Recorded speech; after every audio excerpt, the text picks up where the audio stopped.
कृतनन्दन भुजनरञ्जन हरे कृष्ण हरे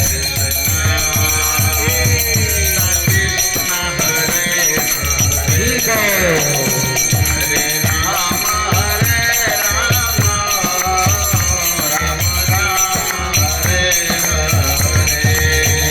हरे कृष्ण कृष्ण कृष्ण हरे हरे हरे राम राम राम हरे हरे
પરે જોને તારે ને મારે હવે કાંઈ નથી જોને તારે ને મારે હવે કાંઈ નથી એવા સલા ઘડીના મારા રામ રામ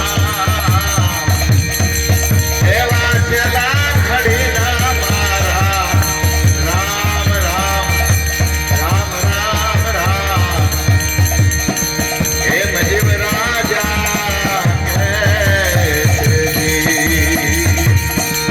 જોને મજીબ રાજા કેસે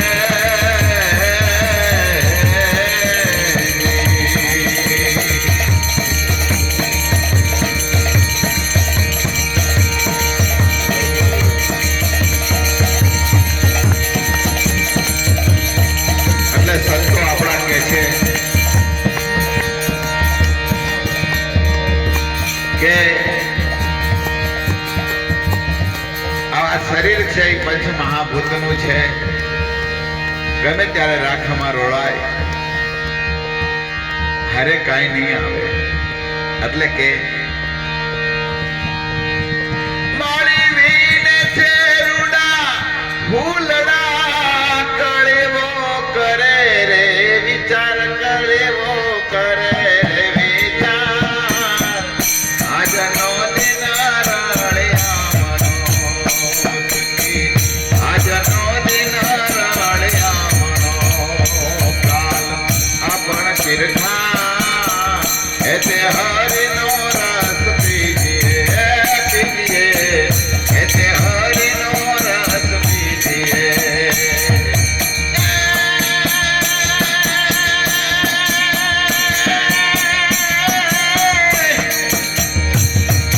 સંસાર ધુમાડના પાંચ હાથ આવે નકાય રંગ તો પતંગનો ઉડી જશે રંગ તો પતંગનો ઉડી જશે જેમ આંકડાને ખોટ એસે હરિનો રસ પીજીએ એ પીજીએ પીજીએ એસે હરિનો રસ પીજીએ બહુ નાની વાત છે પણ બહુ સુંદર વાત સંતો આ ભજનમાં કરે એટલે આપણા ગુજરાત સાહિત્ય બહુ સુંદર બધા ભજનો લખ્યા છે પણ આજે આપણે હરિકથા તરફ જઈએ પહેલા નાનું એવું મંગલાચરણ કરીને આગળ કથાને વધારીએ. ઓમ નમો ભગવતે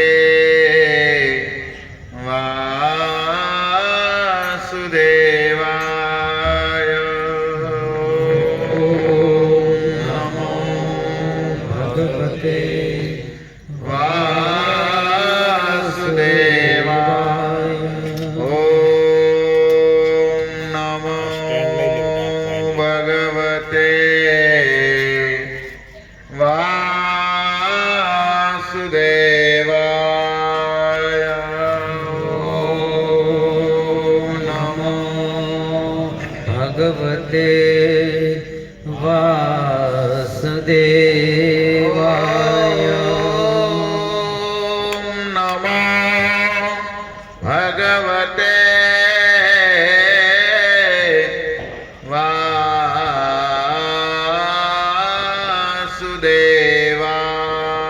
વાસુદેવાય. ઓમ નમો ભગવતે વાસુદેવાય. નારાયણં નમસ્કૃત્યં નરં ચૈવ નરોત્તમં દેવીં સરસ્વતીં વ્યાસં તતો જયામુદીરહે. નષ્ટપ્રાયેષુ ભદ્રેષુ નિત્યં ભાગવત સેવયા ભગવતી ઉત્તમ શ્લોકે ભક્તિર્ભવતી નૈષ્ઠકી. જય શ્રી કૃષ્ણ ચૈતન્ય પ્રભુ નિત્યાનંદ શ્રી અદ્વૈત ગદાધર શિવા વ્યાસાદિ ગૌર ભક્ત વૃંદ. હરે કૃષ્ણ કૃષ્ણ કૃષ્ણ હરે હરે હરે રામ રામ રામ હરે હરે.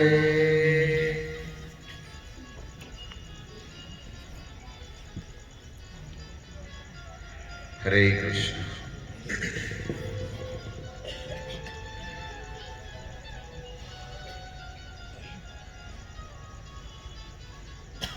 જલની પાછળ આજે 11મો દિવસ, જે સતત હરિનામ હરિકથા થઈ. વાસ્તવમાં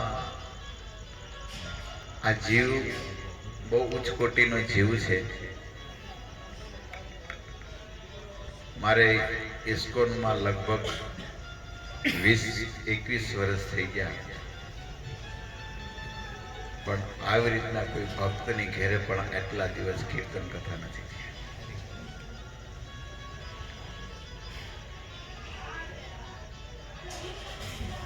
એટલે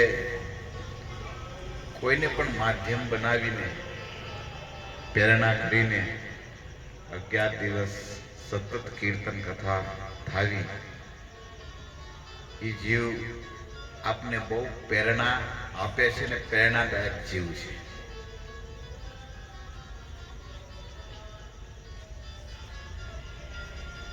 પરમ કૃપાળુ ભગવાન દ્વારકાધીશના ચરણોમાં, શ્રી રાધા મુરલીધરના ચરણોમાં, જગન્નાથજીના ચરણોમાં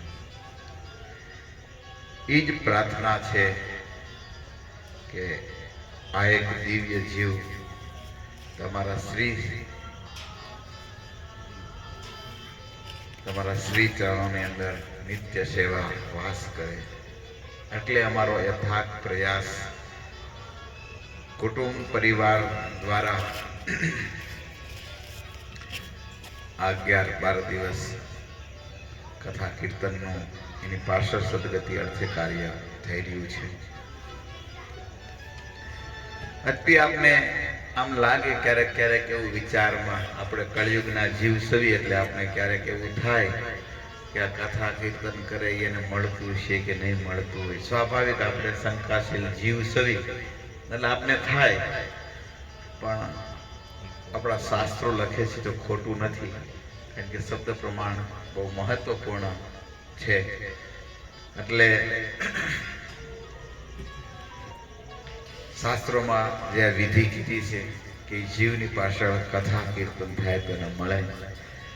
પદ્મ પુરાણમાં ભાગવતના મહાત્મ્યમાં લખ્યું છે કે ધુંધુકારી બહુ પાપ કર્યા હતા અને 5 ગણિકાએ એને કળાક્ષિત એને મારી નાખીને ઘરની અંદર જ કે ખાડો કરીને એને દાટીને વહી ગયું.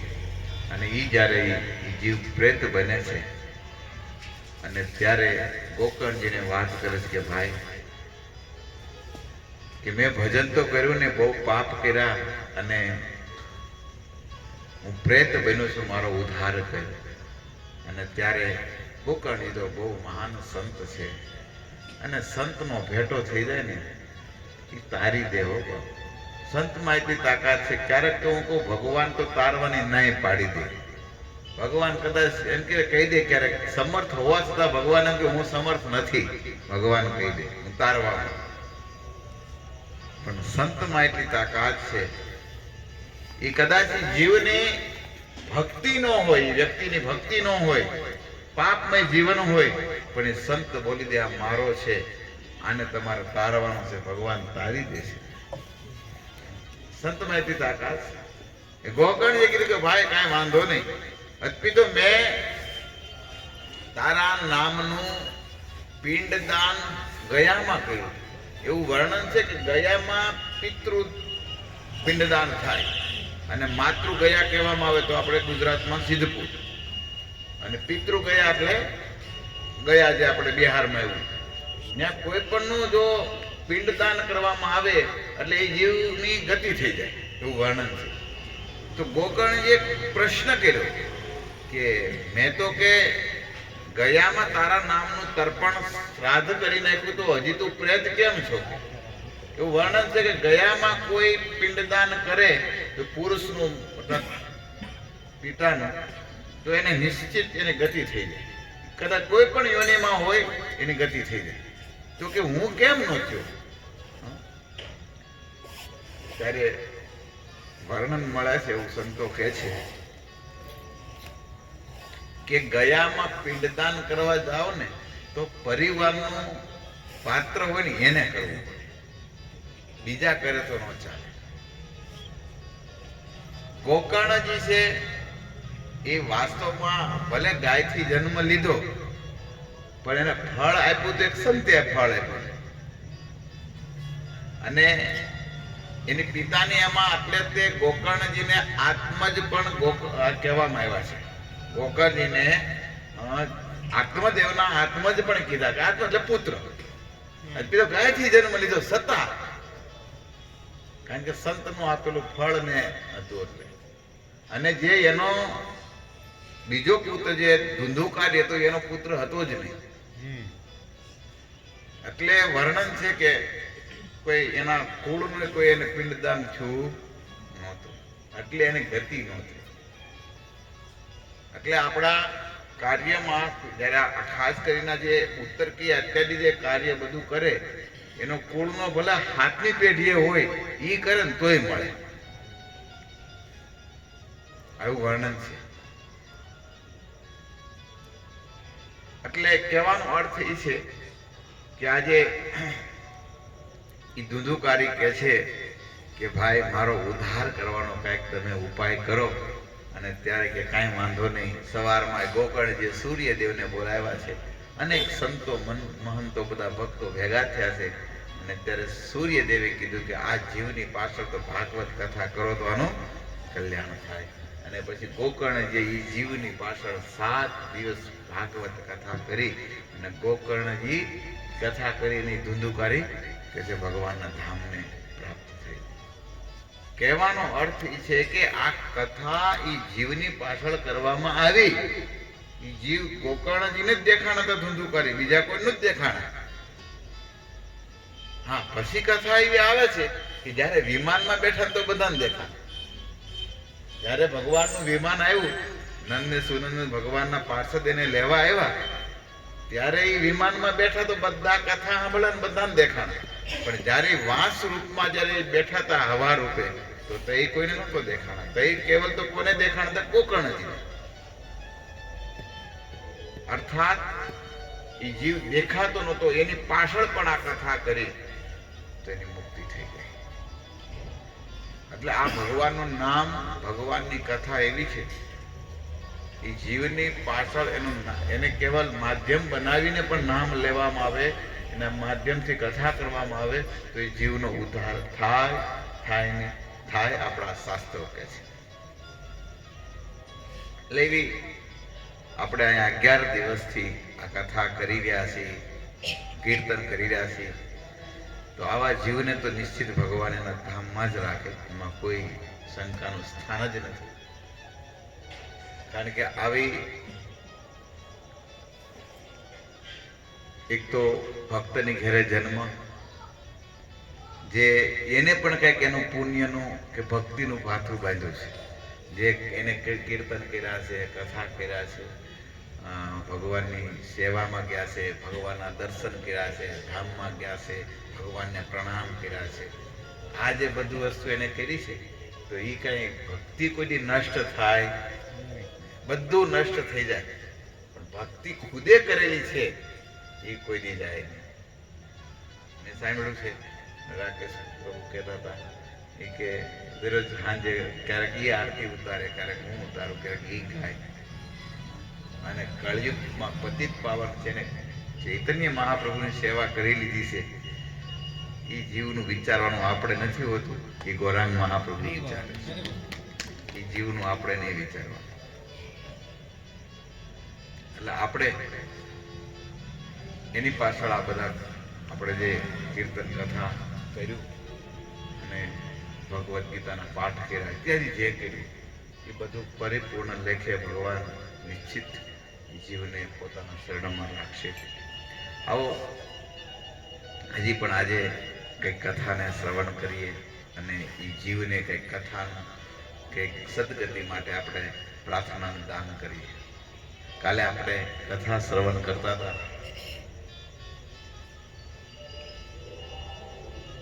ગંગાના તટ ઉપર અનેક ઋષિ મુનિઓ આવ્યા છે અને બધા પ્રેમથી કથા શ્રવણ કરવા માટે આવ્યા છે. અને કથા જે કહેવાના હતા ને એ કોઈ સાધારણ નહોતા, કારણ કે ભગવાન વેદવ્યાસજીના પુત્ર શ્રી સુખદેવ ગોસ્વામી જે કોઈ સાધારણ નથી, ભગવાનના પ્રેમી પાર્ષદ છે. સુખ આપણે કથા સાંભળે ને ભાગવત સુખ ઉવાસ સુખદેવ ગોસ્વામી બોલ્યા, આવું તમે સાંભળ્યું છે કથા. એ સુખદેવ ગોસ્વામી કોઈ સાધારણ નથી, ભગવાનના પ્રિય પાર્ષદ, ગોલોકના પાર્ષદ છે. એકવાર ગોલોકની અંદર કથા મળે છે.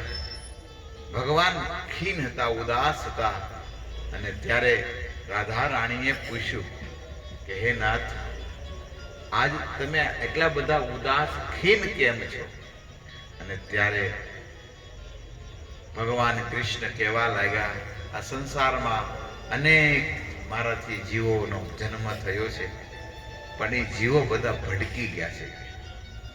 કારણ કે એને થોડું સ્વામિત્વનું પ્રાપ્ત કરવાની ઈચ્છા હતી, મારાથી અલગ થયા અને ભૌતિક સંસારમાં 84 લાખ પ્રકારની યોનિમાં એ ભટકે છે. અને મને એને જોઈને ઉપર દયા આવે. ભગવાન કૃપાળુ છે, દયાળુ છે, અને બધા જીવના પિતા તો ભગવાન જ છે. અહીંયા આપણે માતા પિતા બધા 50, 60 વર્ષ 100 વર્ષના છે. વાસ્તવિક આપણા બધાના માતા પિતા તો ભગવાન છે. ગીતામાં ભગવાન 9મા અધ્યાયમાં કહે છે, 17મા શ્લોકમાં, પિતામશ જગતો ધાતા માતા પિતામાં. ભગવાન કે હું બધાનો માતા પિતા તો હું છું. વાસ્તવમાં આપણે અહીંયા એક કેટલી વાર ભેગા થયા છે ખબર છે? ભાગવતની અંદર હિરણ્યકશિપુ એના ભાભીને અને એની માતાને ઉપદેશ આપે છે. અસુર એક ઉપદેશ આપે છે 7મા સ્કંદની અંદર. હિરણ્યકશિપુ કહે છે કે હે માં, હે ભાભી, હે ભત્રીજાઓ, તમે આ રોવો નહીં.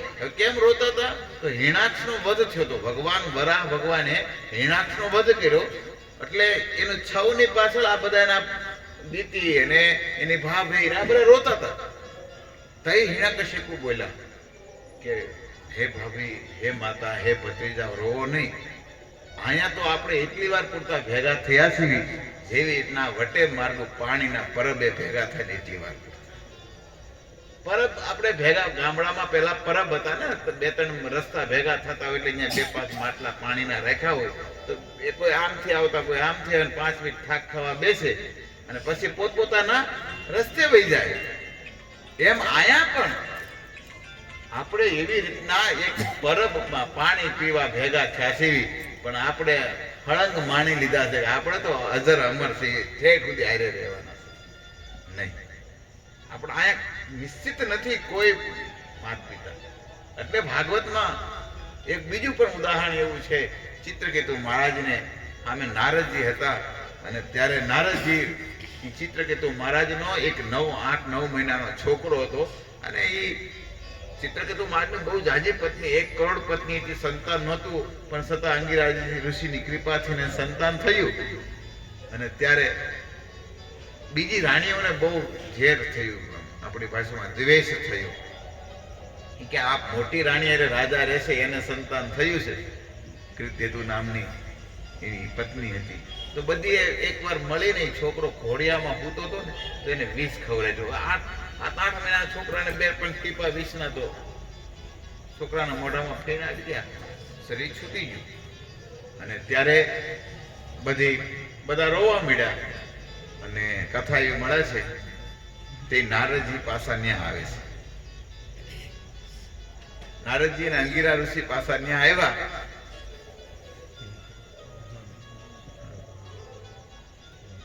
હરે કૃષ્ણ કૃષ્ણ હરે રામ રામ રામ, હરે કૃષ્ણ કૃષ્ણ કૃષ્ણ હરે હરે.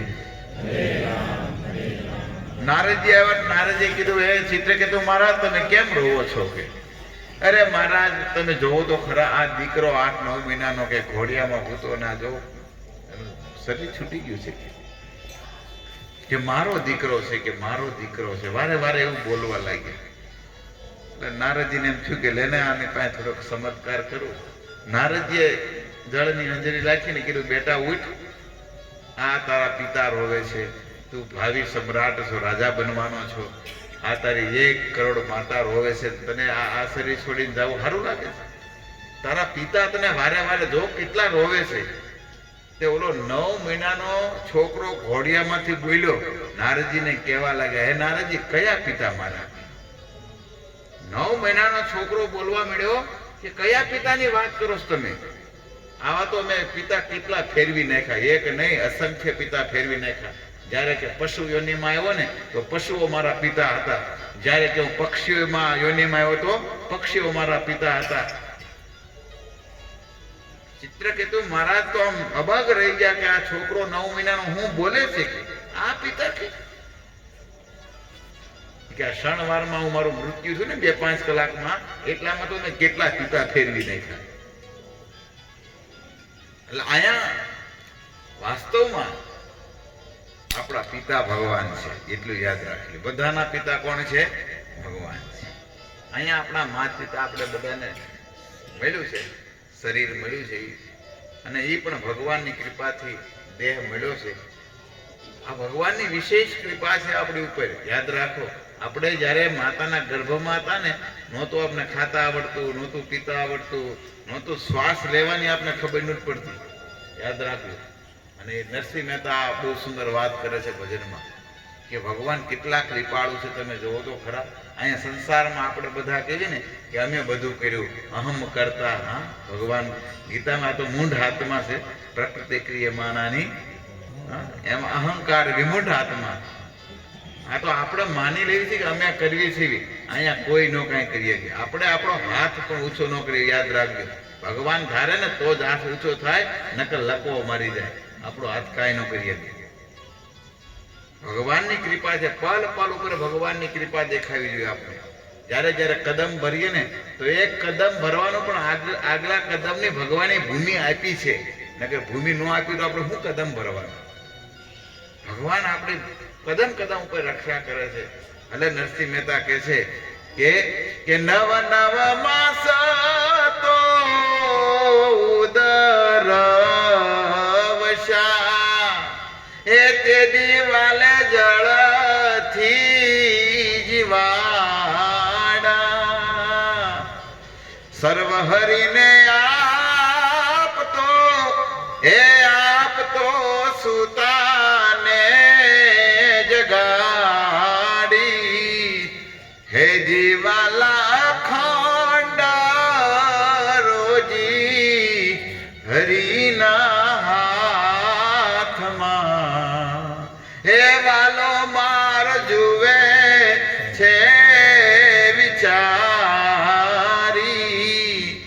દેવા વાળો નથી દુબળો, હે ભગવાન નથી રે ભિખારી, હે જીવાલા ખંડ રોજી હરિના હાથમાં. નરસિંહ મહેતા કહે છે 9 માસ માતાના ગર્ભમાં હતા, આપણે નહોતી કઈ ખાવાની ખબર નહોતી, કાંઈ પ્રકારની ખબર નહોતી, તોય ભગવાને તોય જીવાડ્યા. તમે વિચાર તો કરો, આપણે એમ કહ્યું કે આપણે ખાઈ તો જીવી ગયા. માના પેટમાં માં ખાઈને આપણે જીવતા હતા. કોઈ એવો વૈજ્ઞાનિક છે અત્યારે આવું કરીએ? એટલે ભગવાન બહુ કૃપાળુ છે. પલ પલ ઉપર ભગવાનને યાદ રાખવા જોઈએ. કુંતી માતા એ જ વાતને યાદ કરે છે. કુંતી માતા કહે છે, પ્રભુ તમારા ઉપકારને હું કેવી રીતના યાદ કરું? પ્રભુ તમે ઈશ્વર છો, તમે આ સંસારમાં પ્રગટ થાવ ને તો કેવી રીતે નટ નાટ્ય ધરો યથા. તમે તો જેવી રીતના કોઈ નટ, જેવી રીતના કોઈ મંચ ઉપર કોઈ ડ્રામા કરતા હોય અને કોઈ પાત્ર ભજવવું હોય, એ વાસ્તવ તો પાત્ર ભજવું છે એને, પણ એ વ્યક્તિ એ ન હોય. રામાયણનો રામ હતો, રામ બન્યા તો વાસ્તવિક રામ ન હોય, તો પાત્ર પોતા રામ બન્યા હોય. એમ આ સંસારમાં તમે અહીંયા આવ્યા છો, દેવકીના પુત્ર બન્યા છો, વસુદેવજી ઘેરે તમે જન્મ લીધો એ વાત પુત્ર બન્યા છો, પણ તમે છો ઈશ્વર, તમે ભગવાન છો. કુંતી માતા કેટલી સ્પષ્ટ વાત કરે છે. તમે ભલે મનુષ્યનું રૂપ લીધું છે, પણ તમે મનુષ્ય નથી. ભગવાનને મનુષ્ય ગણવાની બહુ આપણે મૂર્ખતા છે. આવું ભગવાન ગીતામાં કહે છે કે મને બધા સમજી શકતા નથી. હવે જાણતે માં મૂઢ મૂર્ખ વ્યક્તિ મને જાણી શકે. આ બધું ભગવાન કૃપા કરી છે આપણી ઉપર. આપણે જે કઈ જે વસ્તુ આપી છે ને એ યાદ રાખજો, આપણા બુદ્ધિથી. એમ આપણે કે આપણી બુદ્ધિથી આપણે કમાના ના, આપણે બુદ્ધિ દેવા વાળો એ બેઠો છે. નકર તો આપણી કરતા બુદ્ધિ તો કેટલાય નહીં છે. સમજાય છે આ વાત? આપણે ઘણા કહેતા હોય ને યાર મહેનત તો બહુ કરે છે, તો મહેનત ને બુદ્ધિ બધું હોવા છતાં ખાળિયા ખોદે છે, છતાં એને 300 રૂપિયા દાડી પૂજે છે. અને ઓલો કાંઈ બેઠો હોય ને ઘેરે એમને હિંડોળે ફોન કરે ને તો 3 કરોડ કમાઈ લે. સમજા? આ ભગવાનની દેન છે. બુદ્ધિ તો બધા પાસે છે. એટલે સર્વત્ર ગમે ત્યારે કોઈ પણ વસ્તુ થાય ને તો એ કહેવાનું પ્રભુ તારી કૃપા છે એટલે આ છે. માધ્યમ ભગવાનને રાખજો, એમાં તમને બહુ ખુશી થશો, આનંદ મળશે અને જીવન જીવવાની મજા આવશે.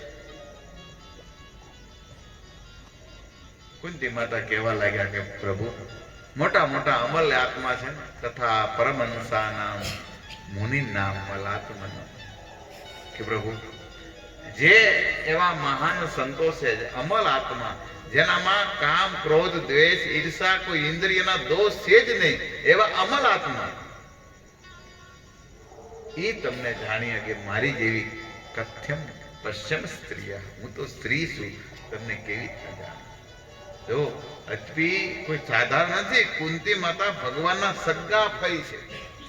અને ભગવાને જે લીલા કરી ને અમુક જે લીલાઓ એમાં એ હતા પણ જેવી રીતના દામોદર લીલા. ભગવાન જ્યારે ગોકુળમાં માતા દેવકીના હાથે જ્યારે બંધાય છે ત્યારે દેવકી માતા જ્યારે બાંધે છે એ લીલાને સ્વયં જોઈ છે કુંતી સોરી યશોદા જ્યારે એ બાંધ્યા ત્યારે એને એ લીલા જોઈ છે અને એ વાતને યાદ કરે છે. હા, કુંતી માતા આગળ સ્તુતિમાં યાદ કરે છે, ગોપ યાદ એ વાત કરે છે કે તમે જ્યારે બંધાણા હતા અને યશોદા માતા તમને બાંધતા હતા અને ત્યારે જ મને ખબર પડી ગઈ ની જે ઓલા ઝાડવામાં બે જે નલ કુંવર અને મણિગિરી નામના જે બે દેવતા પ્રગટ થયા અને તમને સ્તુતિ કરતા હતા એ વાત કરે છે.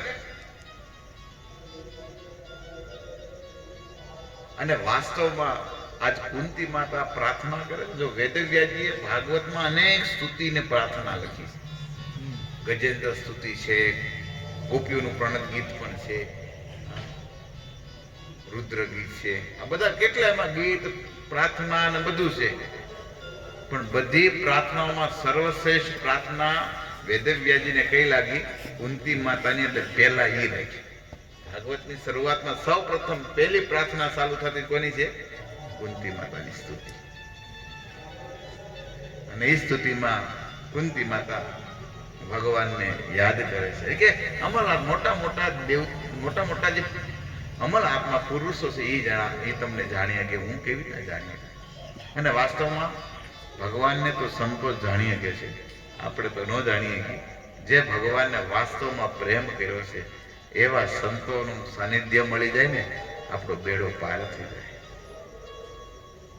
એવા સંતના સાનિધ્યમાં જવું જોઈએ, એ સંતનું સેવન કરવું જોઈએ. આપણા સંતો તો કહે છે આ સંસારમાં બધું બહુ કેટલું ભજન કરવા લાયક છે, પણ સબ સાધુ મંથન કિયો મથી પુરાણ ઇતિહાસ, જેટલા બધા સાધુએ નિર્ણય કર્યો કે જેટલા પુરાણ છે ઇતિહાસ એનું મંથન કર્યું, ભજવે લાયક દો હે કે સંત કે હરિ કે દાસ.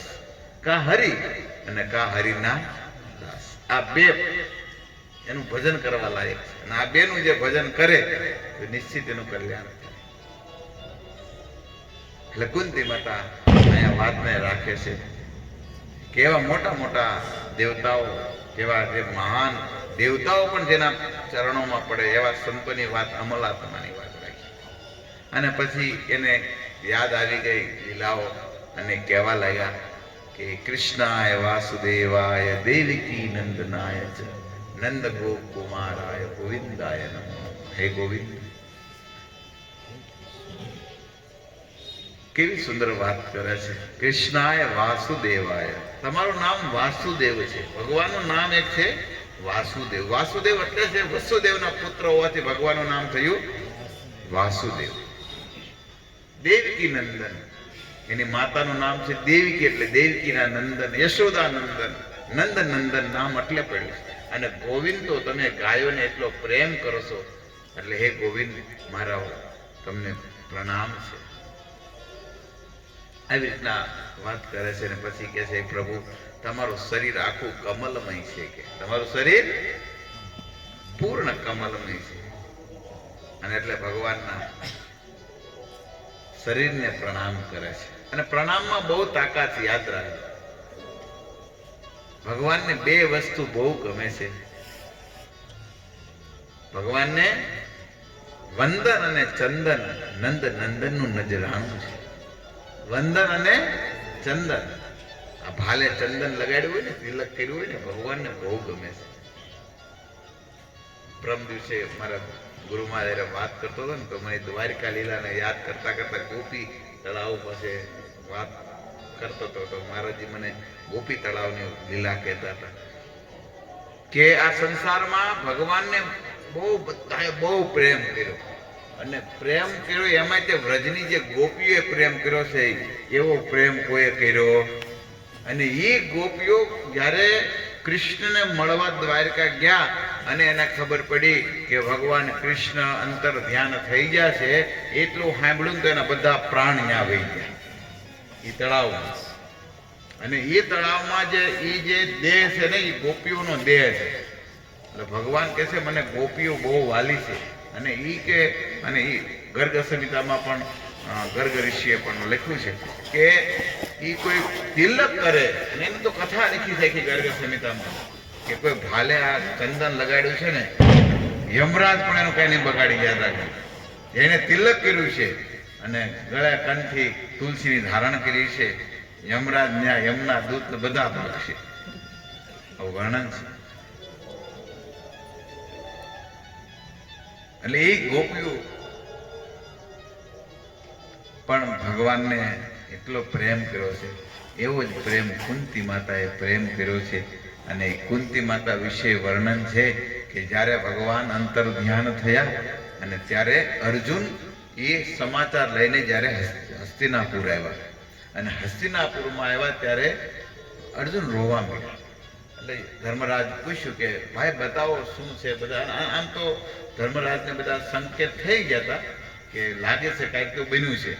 અને અંતે અર્જુનના મુખારવિંદથી નીકળ્યું કે જેને આપને પ્રેમ આપ્યો છે, પલ પલ આપણી રક્ષા કરી છે, એવા ભગવાન દ્વારકાધીશ હવે અંતર્ધ્યાન થયા છે. એ કુંતી માતા એ સભામાં બેઠા હતા અને એ કુંતી માતાના કાનમાં એવું થયું કે દ્વારકાધીશ હવે આ ધરાધામ ઉપર લીલા પરિપૂર્ણ કરી છે અને નિજ ધામ પોતાના ધામમાં અંતર ધ્યાન ભગવાન થયા છે. કુંતી માતાના ન્યાન્યા પ્રાણ છૂટી ગયા. આ વાસ્તવમાં ભગવાનને પ્રેમ કુંતી માતાએ કર્યો છે. આપણે બધા કહેવી ને અમે તમારા માટે પ્રાણી દઈ દેવી, પણ હજી સુધી કોઈ દીધા નથી. પણ આ કુંતી માતાએ ભગવાનને એવો પ્રેમ કર્યો છે કે પ્રેમને કારણે પ્રાણ દઈ દીધા. એ કુંતી માતા ભગવાનને પ્રાર્થના કરતા કરતા કહે છે કે પ્રભુ વિષાદ મહાગ્ને પુરુષાદ દર્શના અસભાયા વનવાસ કૃષ્ણ મૃધે મૃધે અનેક મહારથાસ્ત્રો દોડ્યાસી તસ્માર હરે વિરક્ષિતા.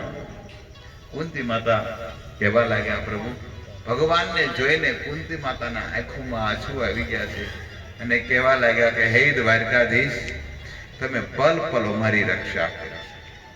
કુંતી માતા રોવા મળ્યા. ભગવાનને જોઈને કહેવા લાગ્યા કે પ્રભુ વિષાદ મહાગ્ને પુરુષાર્થ દર્શન પ્રભુ તમે કેટલા કૃપાળુ છો, તમે મારા દીકરાઓની એવી રક્ષા કરી છે, જેવી રીતના આ આંખની રક્ષા પાપણ કરે છે એમ મારા દીકરાની તમે રક્ષા કરી છે. કુંતી માતા કહે છે કે વિષાદ મહાગ્નિ, એક વારની વાત છે, જ્યારે મારા 5 દીકરા નાના નાના હતા. કુંતી માતાના જીવનમાં બહુ દુઃખ છે. કુંતી માતાના જીવનમાં જેટલું દુઃખ છે ને એટલે સંસારની નારીઓના કોઈના જીવનમાં દુઃખ નથી. પહેલું દુઃખ કેવું જોવું સાંભળો. જ્યારે કુંતી માતા અને એની જે પાંડુ રાજાની બીજી પત્ની માદ્રીજી જ્યારે જંગલમાં ગયા, અને આમ તો કથા તમે બધા સાંભળી છે, કિંદમ ઋષિનો શ્રાપ હતો પાંડુ રાજાને કે તમે તમારા પત્નીથી કોઈ પણ પુત્ર ઉત્પન્ન નહીં કરી શકો. અને ત્યારે કથા મળે છે કે કુંતી માતા કહેવા લાગ્યા કે મને દેવતાઓના મારી પાસે આશીર્વાદ છે, દુર્વાસાના આશીર્વાદ છે, એની કૃપાથી સંતાનો ઉત્પન્ન થશે. અને 5 પુત્રો થયા, અને પછી માદ્રીજીની સતી થઈ જાયની કથા આવે. પણ પછીની વાત છે કે 5 પુત્ર લઈને જ્યારે હસ્તિનાપુર આવ્યા ને, અને ત્યારે કુંતી માતાને નો કહેવાના શબ્દો કીધા મહાભારતમાં. કારણ કે બધાને ખબર હતી કે રાજાને કે શ્રાપ હતો, એથી સંતાન ઉત્પન્ન કરી ગયા હતા, નહીં તો આ 5 સંતાન બીજાના છે. આવી રીતના ન કહેવાના શબ્દો કુંતી માતાને કીધા. અને એક તો પતિ વહી જાય એનો વિયોગ, અને ઉપરથી આવા શબ્દો સાંભળવા. અને ત્યારે ભગવાન વેદવ્યાસજી હતા, એટલે વેદવ્યાસજી અને એને બધાએ કીધું કે નહીં ભાઈ, આ સંતાન પાંડુના છે, અને પછી સ્વીકાર કર્યા. પણ પછી તો એના ઉપર જેટલું કષ્ટ દુર્યોધને આપ્યું છે, દુઃખ આપ્યું છે, એટલે એ વાતને યાદ આવતા કહે છે વિષાદ વિષાદ મતલબ વિષ મતલબ ઝેર. કુંતી માતા યાદ કરે છે કે જ્યારે અમારા 5 પુત્રો નાના હતા, અને કૌરવો 100 ભાઈ, અને અમારા 5 દુર્યોધન એમાં ભીમથી બહુ દ્વેષ કરતો, ઈર્ષા કરતો. કારણ કે ભીમ જ્યારે જન્મ લીધો ને ત્યારે એનામાં 2000 હાથીની શક્તિની એમાં હતી. એટલે એ ઓલા બધા ભાઈને પહોંચી વળતો એક, એટલી શક્તિ હતી. એવું વર્ણન છે, જ્યારે આંબળી પીપળી રમતા તો મોટા મોટા ઝાડમાં 100 ભાઈ સડી જાય ને, ભીમ આમ થડિયું હલાવે તો ઓલા પાકી ગયેલા બવડીમાં બોર ખડે ને એમ 100 ખડતા. એવી શક્તિ હતી.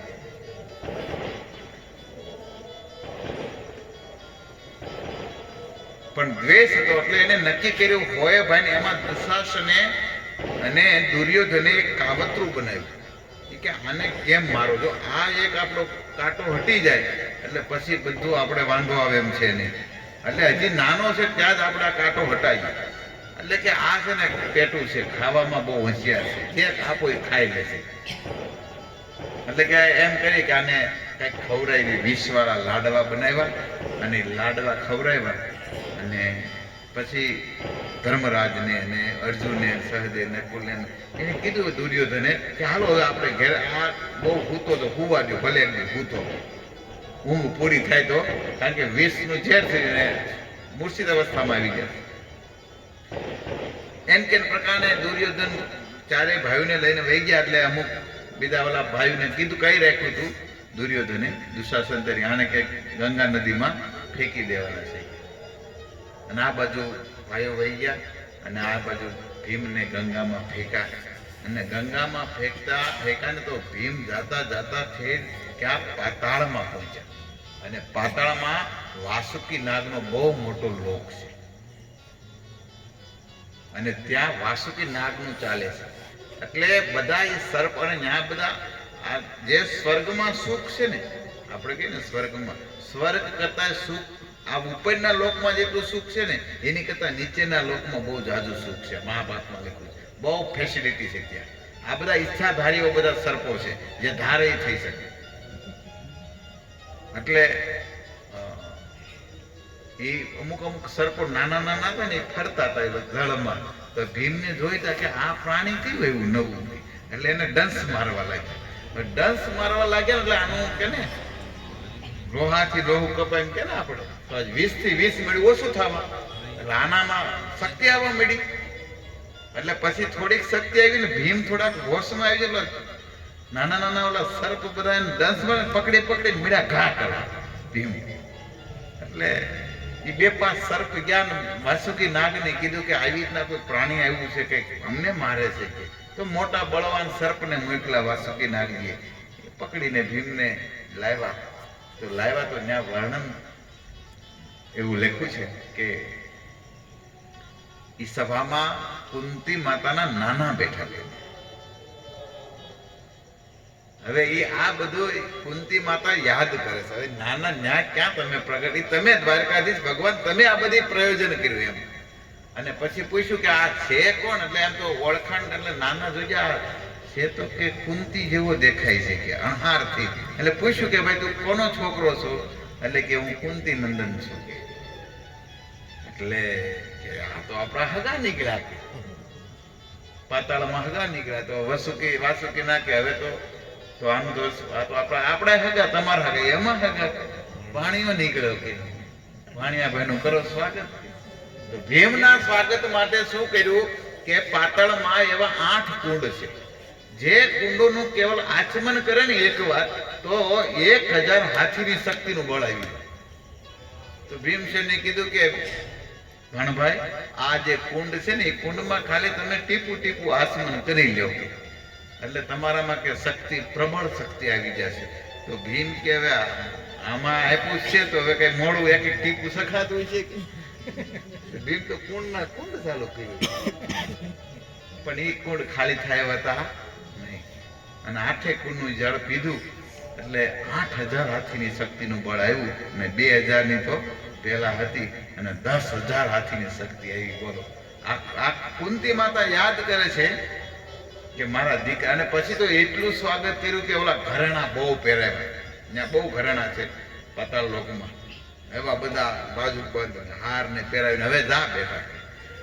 અને અહીંયા આવ્યા તો અહીંયા તો બધા રોતા હતા કુંતી માતા. અને કે અહીંયા ગોતે રાતે કઈ મળ્યા નહીં. સવાર પડ્યું ને આ બરોબર આવ્યા, સૂર્ય ઉગ્યો તો આવ્યું, ગંગામાંથી આવ્યા બહાર.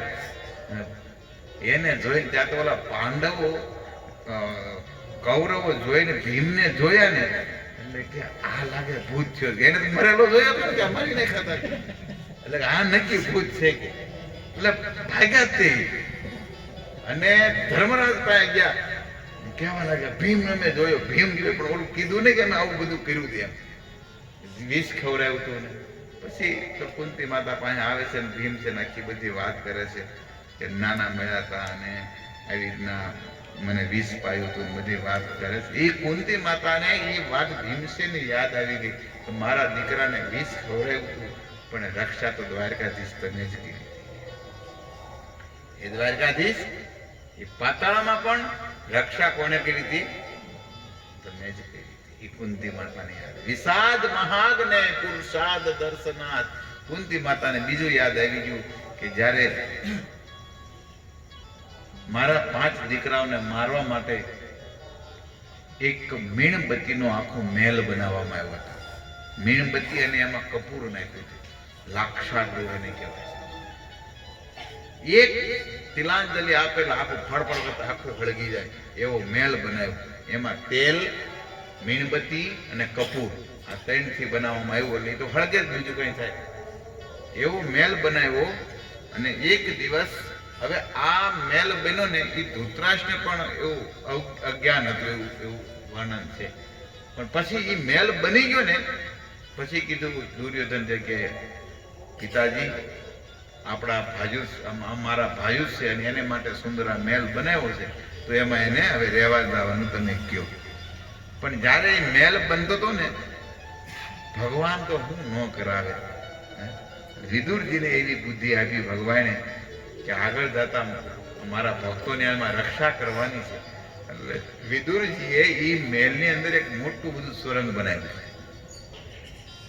અને જ્યારે એ મહેલમાં રહેવા જવા માટે ધૃતરાષ્ટ્રજીએ જ્યારે કીધું કે પાંડવોને કે તમે એ મહેલમાં રહેવા જાઓ, અને ત્યારે કુંતી માતા સહિત રહેવા જતા હતા એ સભામાં, ત્યારે વિદુરજી ધર્મરાજ યુધિષ્ઠિર મહારાજને બોલ્યા હતા, બેટા મ્લેચ્છ ભાષામાં, મતલબ આજની અંગ્રેજી ભાષા, એ મ્લેચ્છ ભાષામાં બોલ્યા હતા કે બેટા, જ્યારે જંગલમાં આગ લાગે ને તો બધા પશુ પ્રાણીઓ બધા બળે, પણ ઉંદરડા કોઈ બળે નહીં. ઈ એનો રસ્તો કરી લે, કારણ કે એને એવા સુરંગ કર્યા હોય ને, એવી દર બનાવ્યો ને, એ દરમાં 5 રસ્તા નીકાળતા હોય. સમજાણું? એવી રીતના અહીંયા પણ વિદુરજીએ કીધું કે બેટા, આ ભાષા એને કીધી મ્લેચ્છ ભાષામાં, એટલે એને સમજાઈ ગયું કે આમાં કંઈક કાળવું છે, એટલે આમાં કંઈક જવા માટેનો રસ્તો સુરંગ બનાવેલો છે. અને ત્યારે એક દિવસ, કારણ કે એવું વર્ણન છે મહાભારતમાં કે 5 ભાઈઓ એકારે સૂઈ ન શકતા, કારણ કે એને ડર હતો કે ગમે ત્યારે દુર્યોધન આ મહેલને હળગાવશે, એટલે એક જાગતા, હંમેશને માટે એક જાગતા. એક દિવસ ભીમસેને કીધું કે હે ધર્મરાજ ભાઈ, એમ યુધિષ્ઠિર મહારાજને કીધું કે ભાઈ, આ દરરોજ ઉજાગરા કરવાની, ક્યારેક કંઈક નિંદ્રા આવી ગઈ અને ખબર વિના આ મેલ હળગીએ તો આપણે બધાનું મૃત્યુ થાય, તો એની કરતાં આપણે જ મેલ હળગાઈ નાખીએ અને આપણે જ નીકળી જઈએ.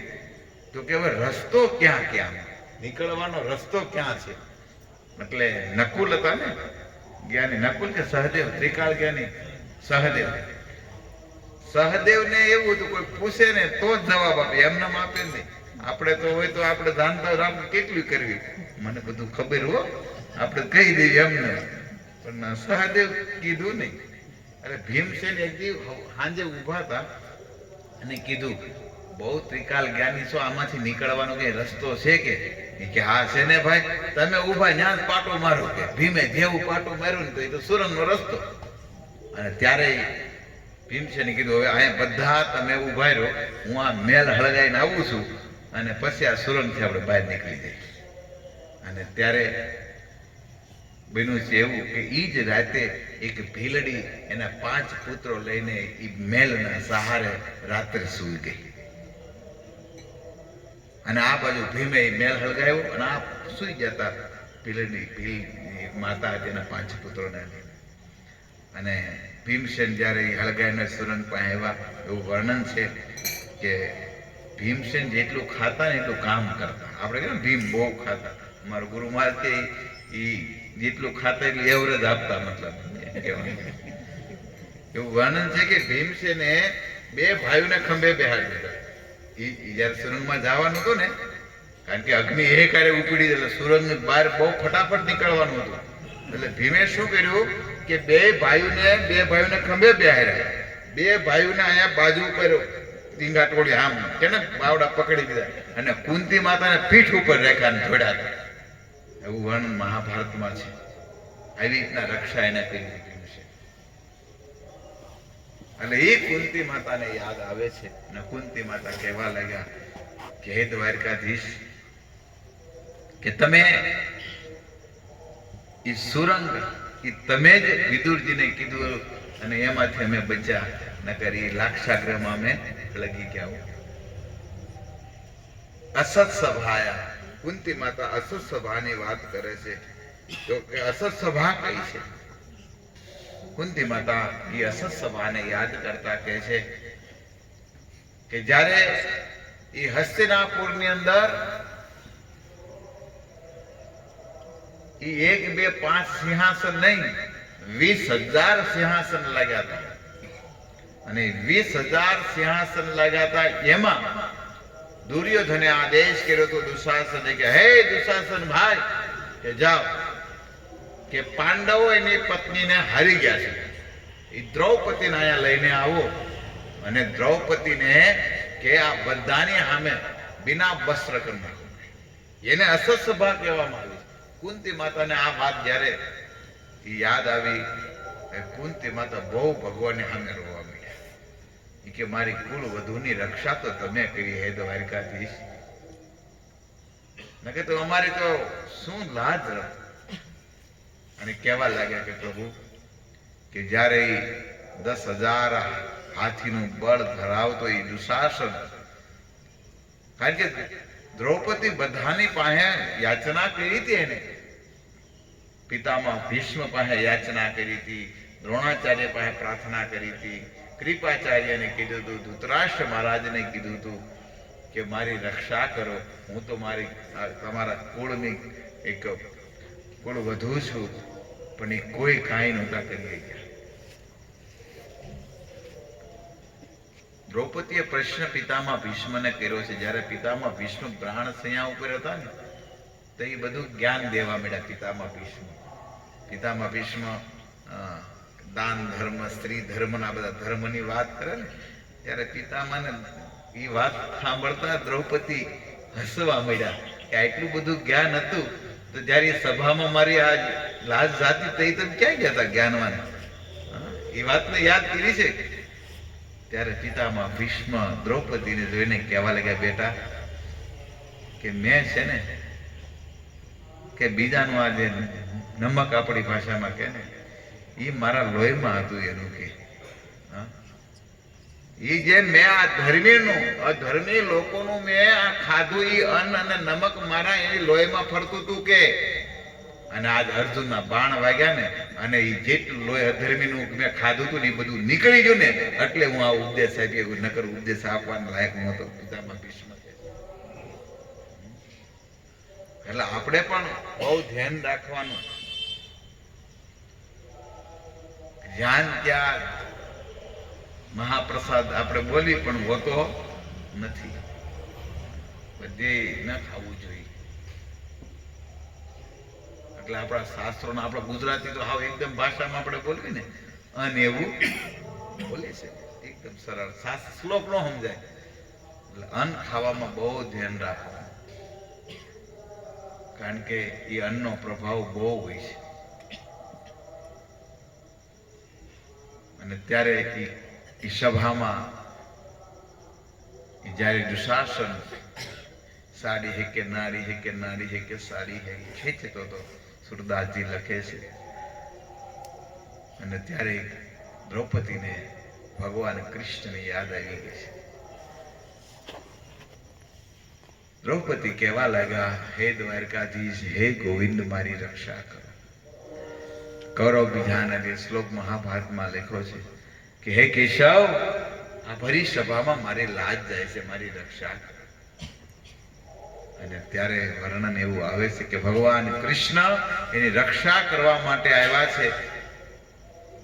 અને ભગવાને સાડીનો અવતાર લીધો છે. અને ભગવાને કે છે 9900 ભગવાને એ બધાને ચીર પૂર્યા છે. આ યાદ કેવી રીતના દ્રૌપદીને આવ્યું? દ્રૌપદી આ વાત કેમ થઈ? ગોવિંદ કેમ યાદ આવ્યા? એની પાછળ પણ એક કથા છે. જ્યારે દ્રૌપદી 5 થી 7 વર્ષના હતા ને, ત્યારે દ્રુપદ રાજાની ઘેરે વશિષ્ઠજી આવ્યા. અને વશિષ્ઠજી આવ્યા ને તો દ્રૌપદી 5-7 વર્ષની કન્યા હતા. બહુ સેવા કરી હતી. એટલે આપણે પણ જ્યારે કોઈ બાળક નાના હોય ને, સંતોની ભક્તોની સેવા કરે એવી આપણે પ્રેરણા દેવાની, સેવા કરાવડાવવાની. દ્રૌપદીએ બહુ સેવા કરી. અને વશિષ્ઠજી 5-7 દી ત્યાં રોકાણા હતા. પણ વશિષ્ઠ દરરોજ જોવે આ દીકરીનું, મતલબ દ્રૌપદીનું હાલ જોવે અને દુઃખી થઈ જાય.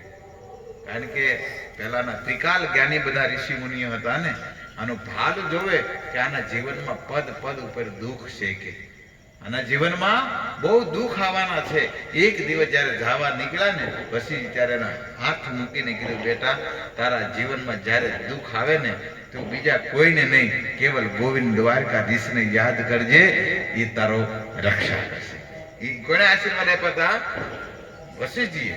અને એ સભામાં ત્યારે 5-7 વર્ષના જે દ્રૌપદી હતા, થઈ અને વશિષ્ઠજીની યાદ આવી ગઈ કે હા, કે જ્યારે કોઈ મારે કે આ છે ને મોટા મોટા રક્ષા કરવાના ભાલાધર ને હલધર ને આ ગદાધર બધા હતા, કોઈ એની રક્ષા કરી કે નહોતું. ત્યારે એને એ યાદ આવી ગઈ કે હા, મને મારા ગુરુ જે વશિષ્ઠજીએ કીધું હતું કે કોઈ ત્યારે તારી રક્ષા ન કરે તો કોને યાદ કરજે? કેવલ ગોવિંદને દ્વારકાધીશને યાદ કરજે. અને એ ભરી સભામાં એ દ્રૌપદી કે હે દ્વારકાધીશ, હે ગોવિંદ, હે કેશવ. અને એ યાદ કર્યા અને ભગવાન આવ્યાની રક્ષા કરી. દુશાસન થાકી ગયો નારી કે સારી હે કે છે ઈ કે છે હાડીને ખેંચતા ખેંચતા ખેંચતા ફીણ આવી ગયા, મૂર્છિત અવસ્થામાં પડી ગયો, પણ દ્રૌપદીના અંગેથી હાડીને હટાવી ગયો નહીં. કેટલી તાકાત છે ભક્તિમાં, તમે જુઓ ભગવાનના ભજનમાં કેટલી તાકાત છે. દ્રૌપદીનું નામ એક કૃષ્ણા છે. કૃષ્ણનું નામ તો છે જ, પણ દ્રૌપદીનું બીજું નામ શું છે? કૃષ્ણા નામ છે. અને ઈ કૃષ્ણએ કૃષ્ણને યાદ કર્યા અને ભગવાનની રક્ષા કરી.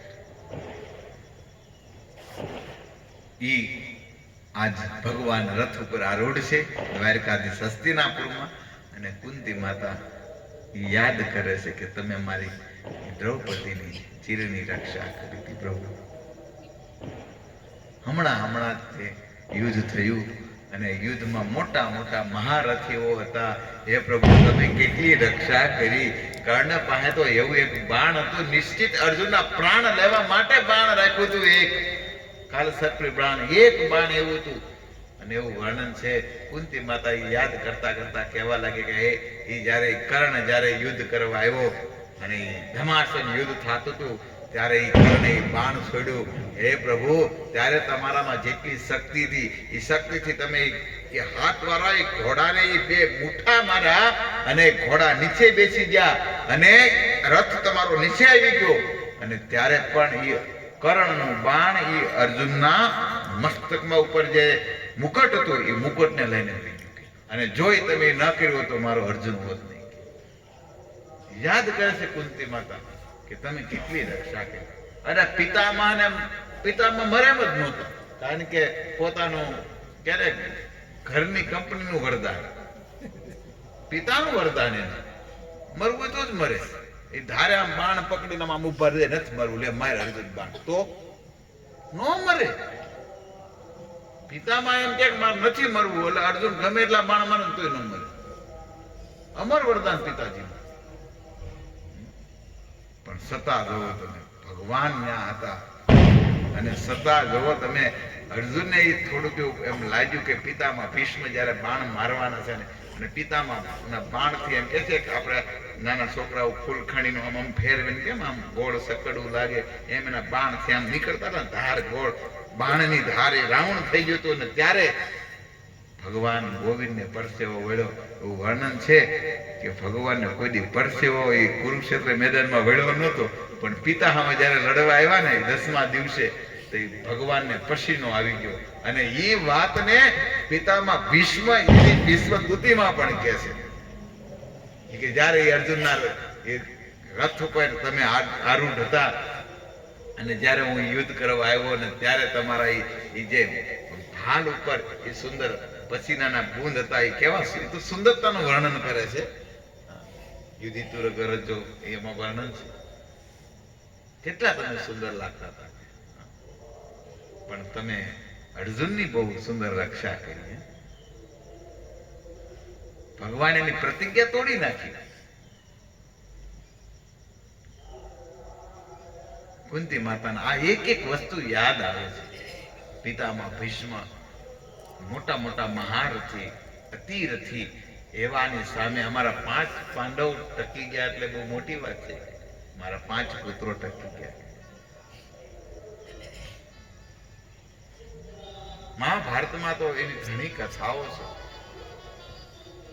ભગવાન બહુ પાંડવોની રક્ષા કરી છે. એવું વર્ણન છે કે 9મા દિવસના યુદ્ધમાં દુર્યોધને પિતામાં ભીષ્મ પાસે આવીને પિતામાં ભીષ્મને બહુ ઉશ્કેરાયા કે તમે કેવા સેનાપતિ છો. આજ કે 9 દિવસ થયા અમે આ 100 ભાઈઓમાંથી 8 ભાઈઓ મરી ગયા. કેટલા? 8. અને ઓલા 5 છે, 5 માંથી એકેય નથી કાંઈ. અને તમે અમારા પાસે અમર યોદ્ધા છો, છતાં કાંઈ થાય તો બહુ એને કીધું. અને પિતામાં ભીષ્મે પ્રતિજ્ઞા લઈ લીધી કે કાલ 5 માંથી 1 તો પાકો તપકશે, જાઓ. અને આવું જ. અને એમાંય કે મુખ્યત્વે કોણ? અર્જુન. આ જયારે વાત કરી એટલે દુર્યોધન બહુ રાજી થઈ ગયો રાતે હો. અને રાજી થઈ ગયો ને ગયો એના તંબુમાં કર્ણને બોલાવ્યા ને મામાને બોલાવ્યા ને અને પાલટી કરી રાતે નગારા વગાડ્યા રાતે એને એમ કે અર્જુન ગયા એટલે આપણે જીતી ગયા અને પિતામાં પ્રતિજ્ઞા લીધી એટલે એમાં કાંઈ પછી આવે નહીં કે એટલે રાતે નગારા વગાડ્યા અને આ બાજુ પાંચે પાંડવો આરામથી હોઈ ગયા હતા. ભગવાન દ્વારકાધીશ સૂતા નતા. ભગવાન દ્વારકાધીશ શું કરતા હતા? એ અર્જુનના ઘોડાને ચમટી કરતા હતા, માખણ લગાવતા હતા, દાબતા હતા ઘોડાના. હું તો મને આ દ્રશ્ય જ્યારે ચિંતન થાય ને તો મને એમ થાય કે અર્જુન તો એટલા મહાન હતા જ તે એના ઘોડાએ કેટલા ભાગ્યશાળી હશે કે અખિલ બ્રહ્માંડનો નાયક એના પગ દબાવતો હતો. વિચાર તો કરો. કારણ કે અર્જુનને એટલા પ્રેમ ભગવાન કરતા હતા ને એ પ્રેમના નાતે ભગવાનની ઘોડાને પ્રેમ કરતા હતા અને ભગવાન કહેતા હતા કે કાલ બહુ મહત્વપૂર્ણ દિવસ છે, કાલ થાકતા નહીં હો તમે. ભગવાન આવું કહેતા હતા ઘોડા. કારણ કે પિતામાં ભીષ્મ એને તો ખબર હતી કાલ ક્યારે છે ભગવાન કે કાલ પિતામાં સામે લડવાનું છે. ઘોડાને ચંપી દબીને પગ દબાવીને ભગવાન કહેતા હતા કે કાલ તમે પોરો નહીં ખાતા હો, કે કાલ દગો નહીં દેતા આપણી ભાષામાં. અને ત્યારે એ રાત્રે નગારા ઓલા સામે પક્ષમાં ભગવાને સાંભળ્યા ને એટલે ભગવાને એક એના દૂતને મોકલ્યા કે જાવ તો સામે પાર્ટીમાં અત્યારે જલસા પાર્ટી આપ 1-12 વાગે કેમ કે ત્યાં ગયા. એ ખબરી દૂતે જાણી લીધું કે પિતામાં ભીષ્મે કાલ પ્રતિજ્ઞા લીધી છે કે અર્જુનને મારવાની.